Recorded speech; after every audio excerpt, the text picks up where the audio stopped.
Bert, how are you feeling about the Patriots offense and Drake Maye at this point in time?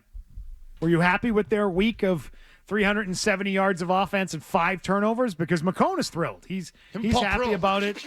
Perillo. But they're all seeing great leaps and improvement, and they're loving it. I mean, I think you're seeing development. Like, the player development piece of it, I think, is, like, what you have to be excited about. Like, that, all right, they're getting more out of the tight ends. The run game hasn't been consistent, but we've seen flashes from it. Ramondre ran well before he ran into the problem where he can't hold on to the ball again. And I think the quarterback looks good.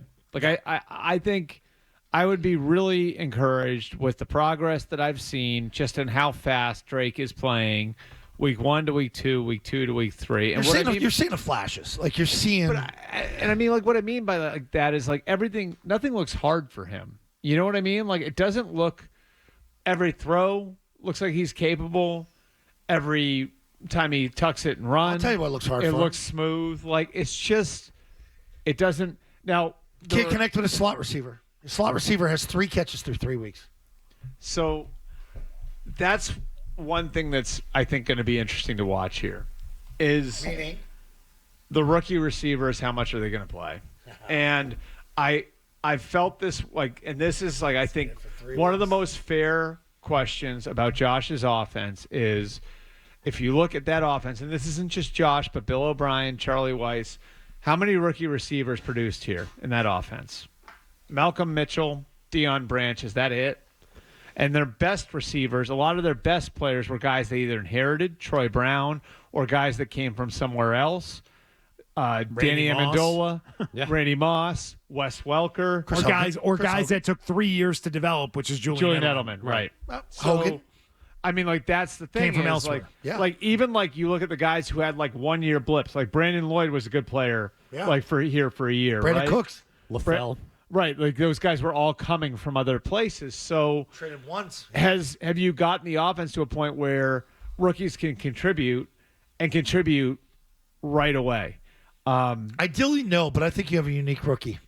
Ideally, no. But I'm not even talking about Chisholm. What do you mean by Kyle? that? What about Kyle Williams? Because I look at, like, Amon-Ra St. Brown. Yep. Okay, who was going to a relatively complex offense in Detroit and he had like 70 catches his rookie year. You can look it up.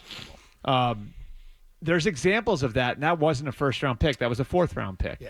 So, like, I bring up Kyle Williams because I'm telling you guys, there were at least... It was 90 catches. Yeah, 90 catches. 90 catches and 5 touchdowns. Okay, so, like, and that was year 1 of a new program. Yep. They changed coordinators in the middle of the year. They went from Anthony Lynn to Ben Johnson that year. And I'm just saying, like, Kyle Williams to me was, like, this is the reason I'm bringing it up. It's actually not Chisholm. There were, I'd say, at least a half dozen teams that said to me, oh, we loved him, we would have taken him. Okay. Like, on Kyle Williams. Like, that was the one pick they made, more than Henderson, more than, more than Will Campbell, more than any of their picks, where it was like, God, we would have loved to have got him where they got him. Yeah. And, like, this is a kid who is played a lot of ball in college, who is, like, by all accounts, the right kind of guy, who would add an element to your offense that you don't already have. And where is he? Did you hear what he said yesterday? Where is he? He said the right thing. I didn't like what he said, though. What did he say? Hey, man, I'm a rookie. There's a lot of veteran guys ahead of me on this depth chart, and I just got to bide my time. Yeah. My time. Like, oh, that's a horrible answer. No, but I didn't hear it, so you know I'm what I mean? just It's responding saying to you. he said the right thing. Like, So biding your time is not how it works. I'm biding my time, but, like, there's a ton of veterans ahead of me on the depth chart. Do you guys know? If you're good, you think I should be playing. You got to fight your weapon. But you got to fight for playing times. What you got to do. So here's the thing about it. All right, where do we think Stephon Diggs' best position is right now? Where did Houston play him last year? I don't know. The slot? Yeah, slot. He was almost exclusively a slot receiver. Stick him in a slot. In Houston because he's not because he's a little less than he was 2 or 3 years ago. And so what you saw in Houston last year was he was starting to evolve into becoming a slot receiver, which is good on him because that's an adjustment he's making late in his career. So what's a high volume position in Josh McDaniels' offense? Slot. Right? So if you can't trust Pop Douglas in there and you want someone you can trust who's going to be a high-volume guy there, wouldn't it make most sense to move Stephon Diggs into the slot? And then get Kyle Williams on the field. And then more get as a Kyle result. Williams on the field. And then you're adding your an point? element. And then you're adding an element. Sorry. And then you're adding an element you don't have right now. Kyle Williams brings a downfield element you don't have right now.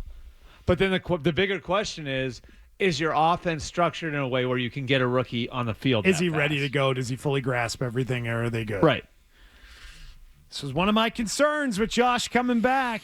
Are you able to work in the younger players quickly? Can you draft a Ladd McConkey? If the Patriots had drafted Ladd McConkey last year or this year, the version of that, do they screw it up? Right? Mm-hmm. Like that's the thing we always go back to. Because I always remember my time covering the team. Do you guys remember Bam Childress? Yes. Like Mr. I mentioned him. Number 13. I mentioned him about an hour ago. Mr. August, Yeah, right? he was 13, yes. Right. But he was a good example of a guy who flashed in the preseason in the offense, but then couldn't get on the field in the regular season, right? Yes. So, it kind of informs you. Julian Edelman looked really good in the preseason a bunch of years. Yeah. Before he actually became a good regular season player at receiver. So I just that was my big question is where's the entry point for players in the offense? I asked that question with Drake, right?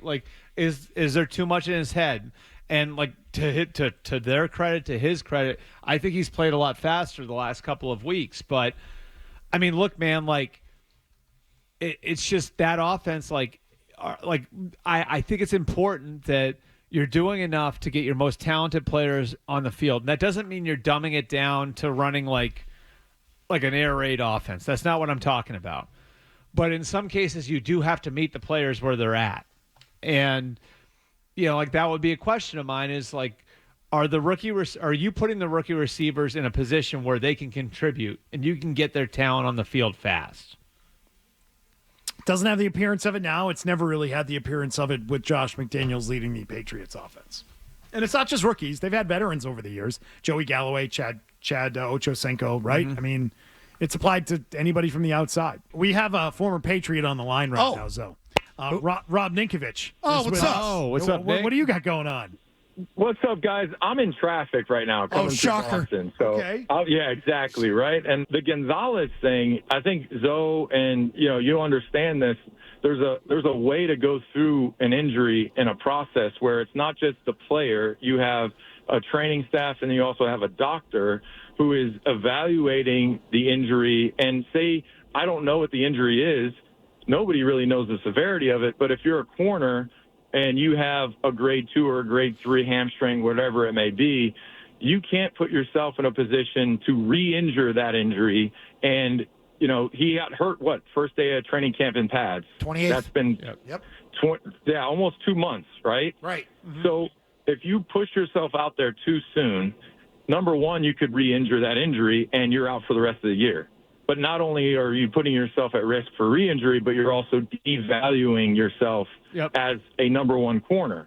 So not only do you have a doctor, you have a training staff, you have an agent, and then you have yourself to manage an injury and not put yourself out there for re-injury. And if you're not like a guard being able to play at 80%, you're a corner on an island having to play against a number one receiver who might be at 100. So you have to make sure you're very close to 100% before you go out there and return, or you risk re-injury or you risk devaluing yourself. Well, Rob, I would say that position probably you're at the most risk, right, of almost any position number one on the field, right? Yes. Because you're reacting to how another guy moves, so your movement's going to be a little bit. There's going to be more change of direction. There's going to be more sudden movement, like all of it, right? You're more out of control. I mean, if I'm a number one receiver and I know I have to run an in cut or I have to run a go route, I could run my go at 85%. Maybe I'm not opening up all the way.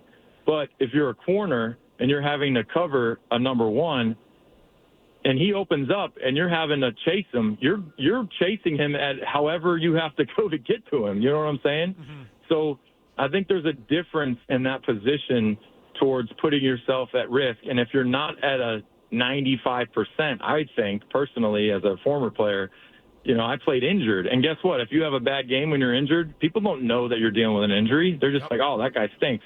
Right.